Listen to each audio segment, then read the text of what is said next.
ব্যক্তি আক্রমণ করতে করতে বিজেপি তার মানসিকতা এবং রুচি এতটাই নিচু করে ফেলেছে যে তারা মাতৃসত্তাকে অপমান করতে, আক্রমণ করতে, ব্যঙ্গ করতে ছাড়ছে না।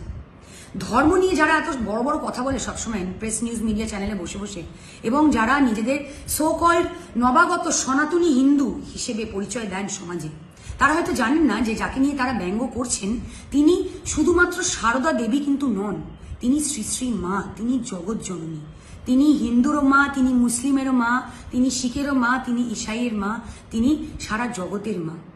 এবং যে কেউ ব্যক্তি যে ধর্মেরই হোক না কেন তাকে মা বলে ডাকলে তিনি সেই ব্যক্তিকে ফেরাতে পারতেন না। এনারা হয়তো জানেন না তার জীবনী সম্পর্কে, সেই শিক্ষা হয়তো এনাদের নেই। তারা যাকে নিয়ে আক্রমণ করছে, যাকে নিয়ে ব্যঙ্গ করছে, তিনি বিশিষ্ট বাঙালি হিন্দু ধর্মগুরু এবং অবতার বরিষ্ঠায় শ্রী শ্রী রামকৃষ্ণ পরমহংস দেবের পত্নী এবং সাধনা সঙ্গিনী, এবং আমার পরিবারের মতো অনেক পরিবার যারা ঠাকুর এবং মায়ের দীক্ষায় দীক্ষিত। আমরা এই নিচু আচরণকে, এই নিচু মানসিকতাকে ধিক্কার জানাচ্ছি।